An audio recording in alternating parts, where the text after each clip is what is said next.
ገብርሔር በሃል ማለት እዩ እዚያ ስለዘይውና ከንፋት እግዚአብሔር ከምቲ ዓንተ ወይ ንጎድ ሰማዕናዮ ኣብ ወንጌል ማቴዎስ ምዕራፍ 25 ካብ ቁጥሪ 14 እስካብ 29 ዘሎ ከንፋት እግዚአብሔር ብሓሳብና ክንሰምዕና እንታይ ይብለና ኣሎ እንታይ ምድበልና ኣሎ ማኒ በዓል ኮይና ብርኢና ማለት እዩ ምስላ መፍሊት ይብለና ኣሎ ጎይታና አምላክና መድኃኒት ክርስቶስ ዝዛረብ ከሎ ብዙሕ ዓይነት ምስላታት እናገበረ ሓደ ክገሽ ዝደለየ ሰብ እሞ ስለዚ እዚ ክገሽ ዝደለየ ሰብ ነቶም ናቶ ኣገልገልቲ ፀዊዑ በብናቶም ገንዘብ ሃቦም ይብለና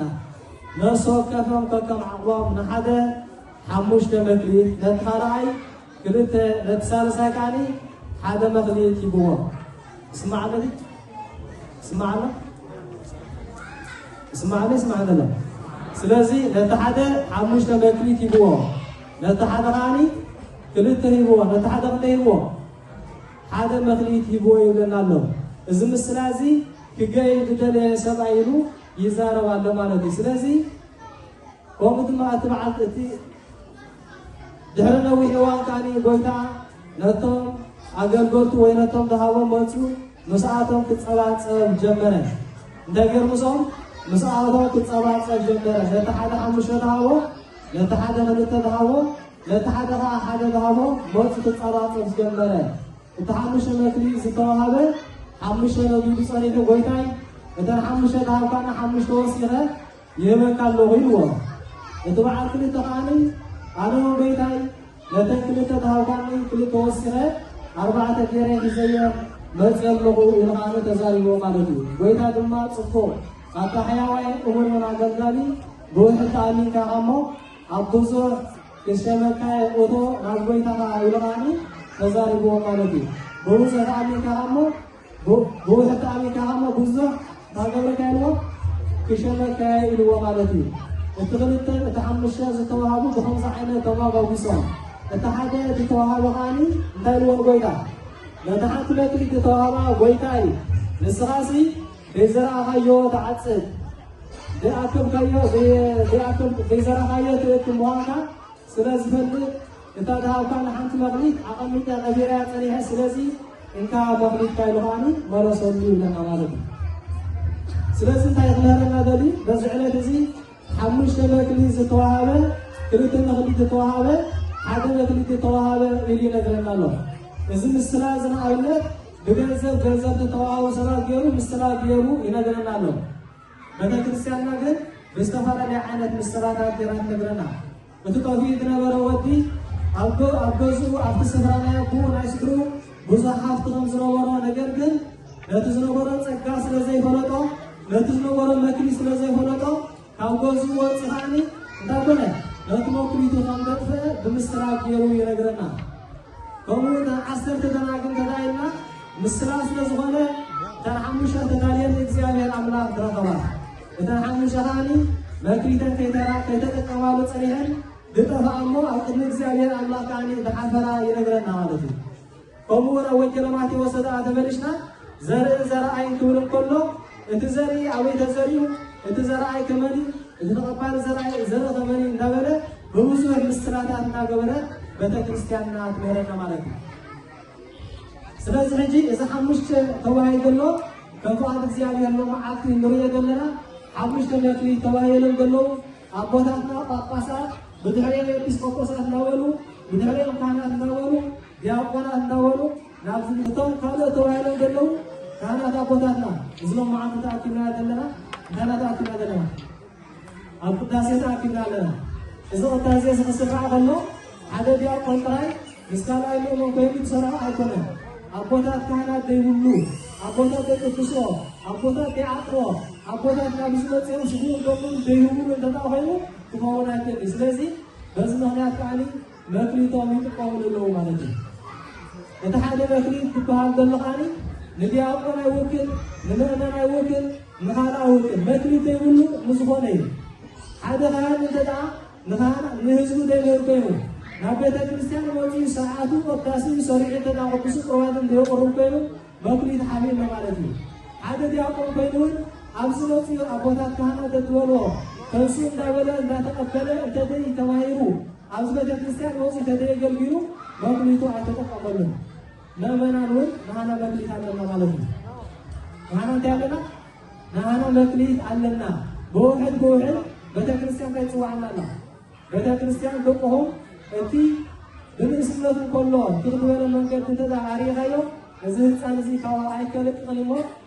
ናብ ቤቱ ውሰዶ ይብለና። ምክንያቱም ነዞም ህፃናት ደቅና ናብ ቤተ እግዚአብሔሮም ተዛዴኖም ፀኮና ናብቲ ስጉእ ደሙ ተሰሪዑ ደሎ እዚ ናለኩም በዚ ጌርና ዝሓለፍናይና ሞ ንስኹም ከዓኒ ናብዚ ሙፅኢና ተዛዴኖም ፀኮና መክሊትና ሓቢና ያለና ማለት እዩ። ሰንበት ኮይኑ ተዛደቅና ሒድና ንድቅስ ኣለና ኮይና መክሊትና ሓቢና ያማለና። ስለዚ እዚ ዝህበና ዘሎ ናይ 5 ናይ 2 ናይ 1 ገይሩ ንዓና ነዚ ኣብ ቤተክርስቲያንና ዘለና ዝውክል እዩ ማለት እዩ። ስለዚ ብውሕቲ ኣሚንካ ኢልካ ክብል ከሎ ዘማራይ ዳዊት ከም ተዛረቦ ኣብዚ መሬት እዚ ክንነብር እንከለና ኣብዚ ዓለም እዚ ክንነብር እንከለና ሓደ ሰብ ብበዝሒ ዕድሚኡ 70 ወይ ከዓኒ 80 እዩ ኣብዚ ዓለም ዝነብር ማለት እዩ። ዘማራይ ዳዊት ተዛረቦ እዩ። ስለዚ ብውሕቲ ኣሚንካ ዘለካ ትብል ዘሎ ኣብዚ ዓለም እዚ እንከለካ ብስጋ እንዳተዘዋወርካ እንከለካ ብተዋሃበካ ትእዛዝ ተፈፂምካ ናብ ቤተ እግዚአብሔርካ ተመላልሽካ ስርዓትካ ፈፂምካ መወዳእቱ ኻኒ ከምቲ ዝሓለፈ ንጎይታ እንታይ ለማሓት ይለሞ ዝሓለፈ ትምህርቲ ተማሃርና እያ እንታይ ለሞ ካብ ቤት መቅደስ ክወፅእ እንከሎሲ እንታይ ኣርዮሞ ህንፃ ማርዮሞ ህንፃ ርዮሞ። ምክንያቱ ደቂ ሰባት እንታይ ና ብፍጥረትና ነቲ ዘለልና ክንየተሉ ነቲ ሰራሕና የሰሪሕና ክንብል ስለንደሊ እንታይ ገይሮም ህንፃ ርዮሞ። ጎይታ ኢየሱስ ክርስቶስ ግን መልሽሎም ዝሓለፈ ሰንበት ተማሃርና እያ። እዚ ትሪእዎ ዘለኹም ህንፃ ኣይኮነንሲ እምኒ ኣብ ልዕሊ እምኒውን እተተዝኽእል ነገር የለን ኢልዎ። መዓስ ማለት እዚ መዓስ እዩ ኣብ ምፅኣና ክርስቶስ እዚ እምኒ ብደቶ ሰባት ዝሰራሕኹሞ እዚ እምኒ ዝኸማን ኣይክደርፍን እዩ ኩሉ ነገር ክዳራቆም ኢልዎ ማለት እዩ። ስለዚ ናብቲ ምፅኣት ትበሃል ዘሎ ሰዓትን ግዜ ዘይተፈልጠ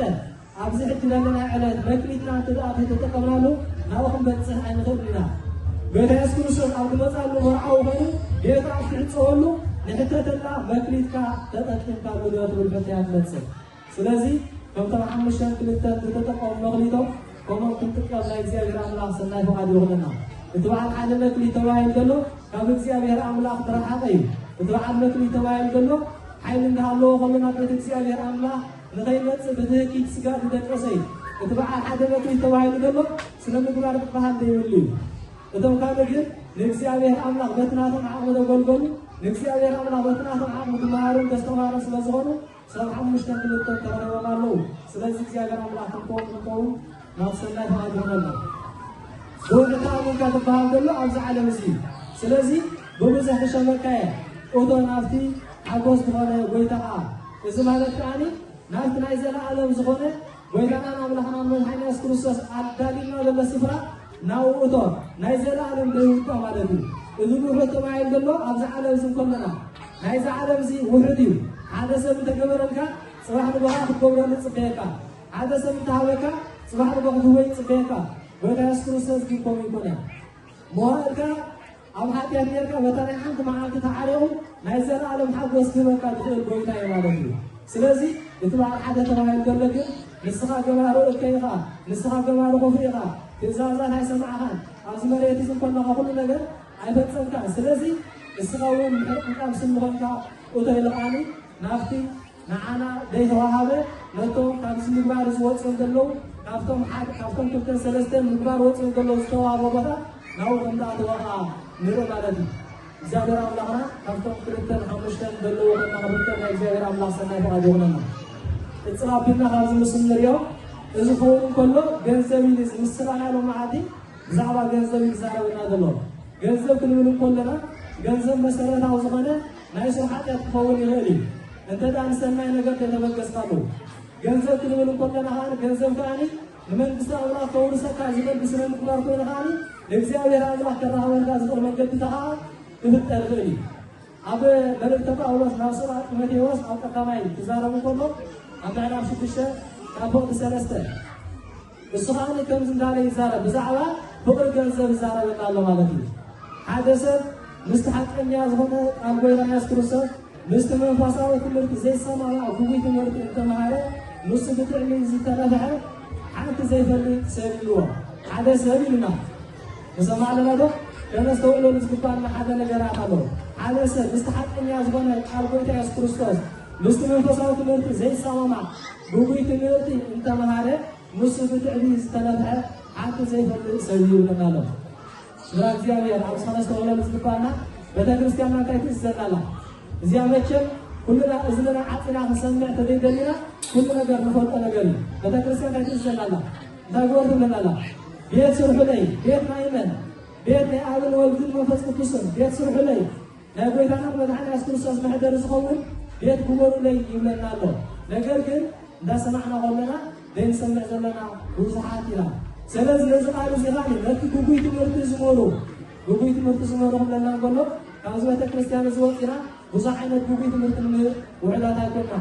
إذا بدأ كريستيان زياد مكليتنا حبينا الحمد لله نفلت حاجة كافتي نايلوم معاك تمهرنا دلو مكلي توعين دلو إذا حتى تنزلنا دلو بدأ كريستيان ناي سلاسة 4 سبعة كولدن بدأ كريستيان ناي أمال غيره بدأ كريستيان دمارا لسدلو ناي كله كافت دراسة سقعت تعبه بمعنى سوعنا دلنا بدأ كريستيان نقدر بزوج فماذا بقول فماذا تمرت لما على لندلنا وكذا نايكونا سلاسة تايلوا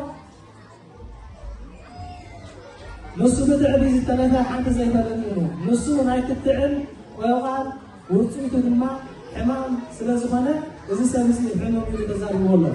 حوزي بتا كريستيان زواتها مكلي تاخد قمال زبقاكا بتا كريستيان سنماي زغونة قلو نانينا بتا كريستيان صرحو لنا اللو بتا كريستيان نا بتا كريستيان ناي أول والبر وفرق بسن صغون محدري قماري لنا اللو دالكا تعيد هنا تمرتهم تتمر كاوز نجاز واتها كم زعينة حماة تمرتهم تتمر دايل والله إذا نجارسي ويلو والله ما ندري سلازم زيادة أملاقنا كاوز نجارسي صورنا كنا استوعبنا لزلنا ما كني توه هاي لدلو إذا كان زبزيك زيادة حيل تدريبك بحيل غفندية صحيح بفرق كبارك نزلوا معاه زيادة هذا المهات عنا تدريبك نزلوا زيادة متصاي مهات كان لك إذا نجارس بتحنا دلوها خدمته زيادة الله عنا تدريبك نزل نجارس خدمته عن مهات كان سلازي تقومي حيلة عمارة بدأ كريستيان ناها سريعة زوجتي تدارينا زوجة كريستيان نايمني زوجة كريستيان أسمعني هذا نايمني هذا أسمعني نقول نايمني زوجة كريستيان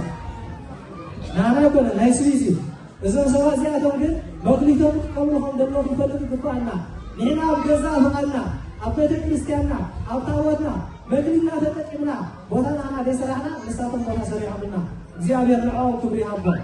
بوتا سريع منا أبجزنا خير دكتس بيت كريستياننا لنا أبجزنا خير دكتس بيت كريستيان بيتنا كم قبلنا صلاتنا نرجع لنا سالنا سالاتهم سوكلتهم سوحمشتهم كيرو مقليتهم تتكلموا نحن أفتراتهم تتكلمنا كفوكس كبارنا لكن أبزح على زيادة كناو مقليتنا هم تتكلموا يكبرنا مالتي إذا بيت المسكن كان نتن حاجة استلام هاي بحكي كم زغاني كري باسي وقلا زروا قهوة ترتر يسعر مالتي كم زوجي بسعبا سنة بيت المسكن كيزارب كم زوجي بيت المسكن دي مهارته أنصار ناوتو تزاروكن لكن زعينة أنصار زرواتا تمحلالن كم زغن ولد صنعنا يسعوا مالتي أمم قطم حقي زي اللي معمرو بحكي استبلاش وصلات يعني زي قارد مدرجة ويفتر زيادة حيوانات ما يمدروا ولا محمد كباريات يرو زاروا بيهم أبزعله كذي أبساعة كذي أبزي تلاوة ترى زعوانة حيوانات مكباريات يرو زاروا زعوانة حيوانات على استفيرهم زاروا وهذا هيكون أنت ما عليه كذي بدأ كريستيان مسوطها بدأ كريستيان تأسستك أنت قبرك مكلي تربعها أنت تقبرك هاني إتكان إدراء أفكار تعيسك بدأ مزرعك قدرة تغلبها حتى يقول حما بالنهار كاجن حتى هذا فترة كابزوتها بدأ كريستيان كسرح حتى دنيا بدأ كريستيان كيسرح إلك إذا تكبر دلو نبي تغير ما نبورسون لما نبهرون دبل بدأ يسكر السوسي كزارة نقول نتايلو سبعة مزرعهم نتايلوهم إذا سبعة ساعات تريهم دلهم حكيت عنا بس دلوهم مسيرهم قادلو جن نتايلو صباحكم موتيهم يلوهم نتايلو صباحكم موتيهم يلوهم نتاي سلزغني نحن أخون كونو كل نجار زفلت نحن كاكم نهون نايت صباحكم زفلت تكسي أغير سلزغن نتايلو صباحكم موتيهم نحن إذن أكبر لنا جنزل نبيت እግዚአብሔር መክሊት ተጠቅመናሉ نبيت እግዚአብሔር መጽናት እዛስ ተጠቅመናሉ كل ነገር ገዲና ከኝ ሙኻና ይነግረና ያአኽረን ይባል ዝሰፈረ ሃይማኖት አብረባ አለው ወይልና ያአኽረን ይባል ዝሰፈረ ሃይማኖት አብረባ አለው لما عادت تامي تقرشناتك تسعة قرش يا أغلاني إذا عصرت قرش نبات كريستيان موقع خبروا تدالك إذا بنات تسافروا عبر بحر وين مالتي نايلنا إذا بنات تسافروا عبر بحر ميدي قرش تهلو تكم كلها إذا بنات كريستيان زي أغاني ببع عصرت أواتها كتسرح عندها على كلها تدا تحكم الله خمكن تتعرى أرخمك أفتح على دموعه يزار بنا وكأني ينقرنا الله كمي نو عالم زنصانا عنتكا يبنا نو عالم تمصن كلنا نايلنا عنتكا يبنا نو عالم زنصن كلنا عنتكا يبنا كومون كاب عالم كين كلنا عنت كيدا مالانا نافون كي سبت بسقال زيابر الله عز وجل استمسكنا نو عالم زنصن كلنا مسحفت المص سبالدي مسحايلت مص سبالدي مسكتو مص سبالدي يلا انتايدا كل ነገር ተحايلت እግዚአብሔር ፍልጠትን እግዚአብሔር ጣናትን እግዚአብሔር ፍቅርን እግዚአብሔር ነዚህ ነገር ዝግን ናናገርና ወስተው ዝሐሰባትና ነዚህ ነገር ዝግን ናይ እግዚአብሔር አምላህ መሃኑ ተንፈልጥ ወህዳታ ኮና ስለዚህ እትባዓበታ አከምኩም ገንዘብኩም እትባዓበ ሰንበት ኮነ እትባዓበ ጻደ ማርያም ኮነ ዘአከምኩም ገንዘብኩም እንታግወሩልና እንታግወሩ ቦባባ ገርኩም ተዓረ ምክንያቱ አብዛዓት እዚ ሰንበታ ወፍርና ከተምራይ ተፈልጋ በተክርስቲያን ተመስገራ መክሊትኩም ተጠቀሙሉ ናለኩም በዛ አይነት መንገድ መክሊት ተጠቀሙ ተብሎም ተብለና እንኳን ቀዳሞት ተረከብቱ ኮይና ትመጽ ይግባና ስለዚህ ናብዛ ዓለም ዝመጽ እንኳንና ወላ ሓደ ነገር አይነበረና ኮሙን ናብዛ ዓለም ዝክንከይድ እንኳንና ራህና ናንከይድ ነስተውዕለሉ ናብዛ ዓለም ዝክንከይድ እንኳንና ወላ ሓደ ነገር ተይብና ናንከይድ ይብላልና ነገር ግን እተን ሓሙሽተን ክልተን ትባላ መክሊት እንተ ተጠቀምና ጎይታ ኢየሱስ ክርስቶስ አፍታት መጸላ ሰዓትን ጊዜ ጎዙ አብ ተዓጾላ መርዓው ኮይና አብ ተመጸላ ጎዙ ተዳዓጽ ናይ ዘላለም አምታና ነበር አብ ኩኔና ነበር አብ ሰዓትቲ አበይ ደርካ በጽሐና አበይ ኻኸ ሪራካ ብዛዕባ እንታይና ተዘራሪና ድል ፈተሪ ተደይብላ ማለት ነው ስለዚህ አብዝ መንገድ ዝግበረና ዝዶን ደሞ አፈዳሪና ክንከይቱ ኮለና አቦታ ታይዱ በጀታ እንተ ሜትሮ ጀዲ علبا قال لك اسكايت خيريها اذا حكي بعملتو كودنا جنزب جديد كات كيدها اذا حكي حيلها مسلك بحيلنا እግዚአብሔር አምላክ ተቀሳውሰተልها صباح ነው جديد كات كيدها كل ጊዜ ነው ተህት መሬትና ነበር ነገር ግን አብዛ ዓለም ዝንኮልና መክሊት ያተደ ተጠቅምናሉ አብዛ ዓለም ዝንኮልና ዝግባና ነገር ተደገርና ግን ከምታ ወላ ሓደ ነገር ተይብና መጸና ራህና ከምንመለሱን ይነግረናል ማለት ነው እቶ ኮውቱስ ደሊግራ አፈተለን ለፈንጠሪያ ንሰብ ናምብራስን ጥፋትን አቡዝህና ይሽግርን ጉዳትን ትንቢትዮም ዝወጡ ለእግዚአብሔር አምላክ ዘይፈልጦ መክሊት እንታይ መሆኑ ዘይፈልጦ አቤት እግዚአብሔር ምክንያት መሆኑ ዘይፈልጦ ክፍትም እንዳወሉ ጥራ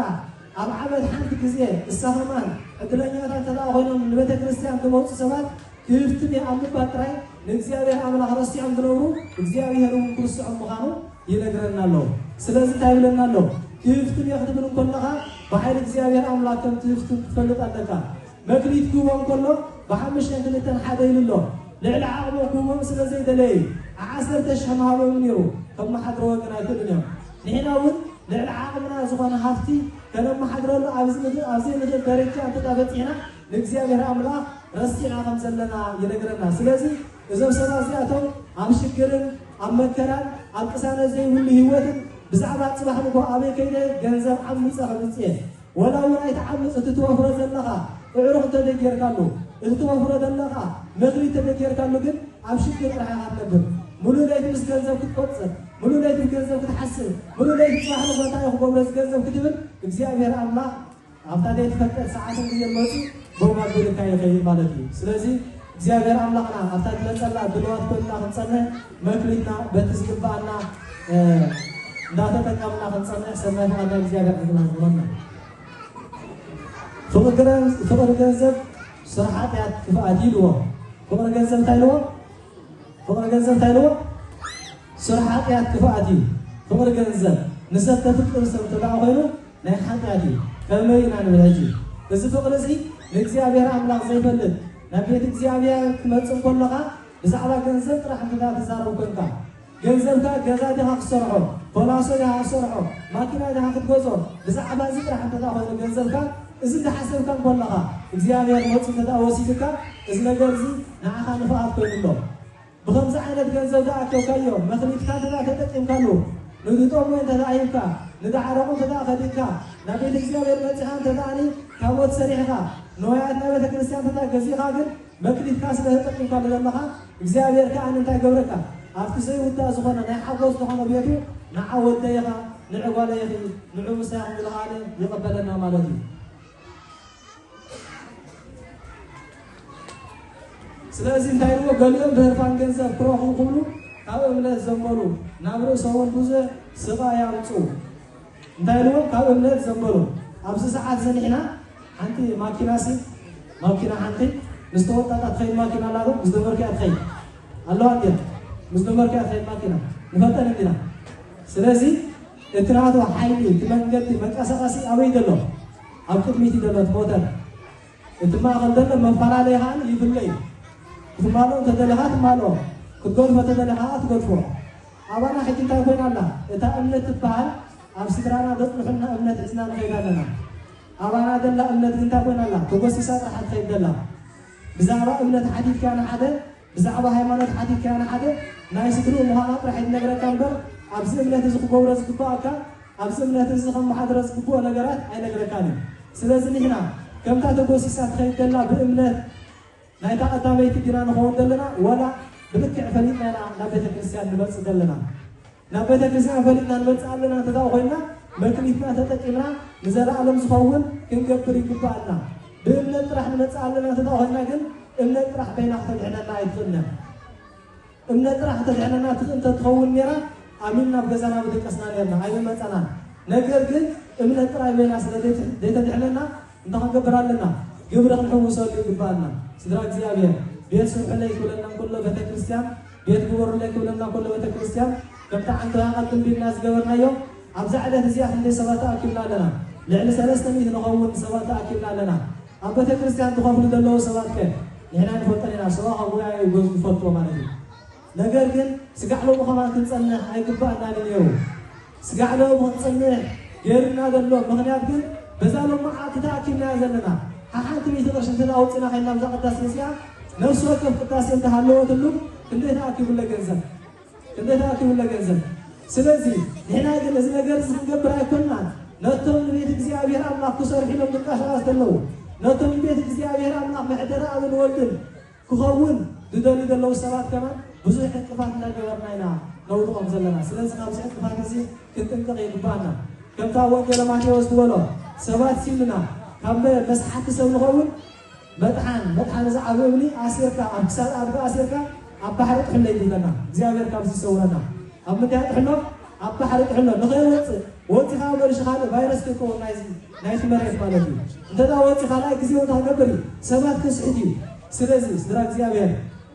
ነቶም ኣብዚ ቤተ ክርስቲያን እናመፃና እምነት ጥራይ ሒዝና እናተንቀሳቐስና ሰባት ክነስሕት ንውዕል ዘለና ካብዚ ቤተ ክርስቲያን ዝወፅና ቤተ ክርስቲያን ንኸይንስራሕ ንዕድም ዘለና ካብዚ ቤተ ክርስቲያን ዝወፅና እዚ ቤተ ክርስቲያን እዚ ንመን ይኸውን ንብል ዘለና መክሊትና ሓቢና መክሊት ናይ ካልእ ሰባት ክንወስድ ንዓስብ ዘለና ካብዚ ከምዚ ዓይነት ክንጥንቀቕ ይግባአና ስለዚ እንታይ ኢልዎ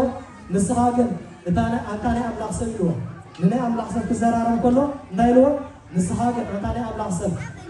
ካብዚ ኩሉ ህደም ኢልዎ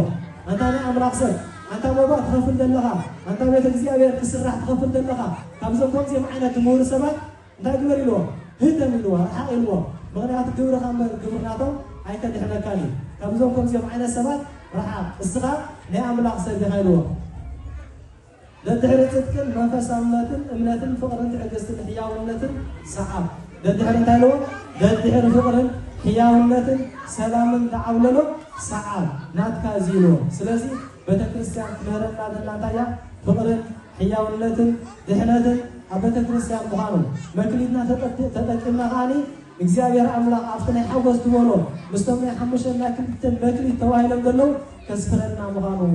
ينقرنا لمالتي كابز وطا زغنا ግን ለቤተ ክርስቲያንና መምጽና ለፈልጥ ተቆይና መክሊት ላይ ፈልጥና ዘለና ለቤተ ክርስቲያንና ምምልጃ አስተዳራ ተቆይና እንታይ መምጽና ወቃን ለፈልጥ ተዳቆይና ወላው እትትባሃል ደሎ በብዙሕ ነብሪኻ አምና ሓጎሳት ተኻኦተ ዝብለና ደሎ እተና ሓጎስ ወጣታ ምኻኑና ይፈልጥና ዘለና ስለዚህ እዝን ዘረወ ዘለና አለይኩም እተሓደ ኮነ አለ እግዚአብሔር አለ ካብ ትሕሱ አላይ ሰማይ ምድር ከሐልፍ ይቀልል ይለው ማለት ነው ስለዚህ ለዘም ሰማዚያተ ሞተው ሆይንም ደለው ከም ተሰብ ሓደ ምኽሊት መኻኑ ነግረኩም አለው ይውለናለው ነተም እምነት ዘለዎም ፍቅር ቤተ ክርስቲያን ዘለዎም ናብ ቤተ ክርስቲያን ድማላሎስ ደለው ሃኒ መስኹም እዚ ዘጽፈቃልኩም ምዕናባይ መሳይ ነበሩ ናይ ዘና ዓለም ደውት ስፍራ እዚ ይብለው ማለት ነው ስለዚህ ምስቶም እግዚአብሔር አምላክ ክልተን ሓሙሽተን መክሊት ገሮም እግዚአብሔር ተፈለጡ ምስንኩም ከውና እግዚአብሔር አምላክ ሰናይ ፈቃድ ይሁንና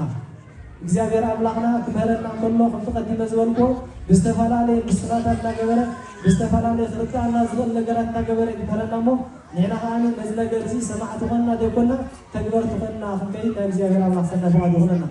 ስለዚህ ሁሉ ጊዜ አሞዳ ተሆና ደለደለ ደጋግመ ቤተ ክርስቲያን የድለናሎ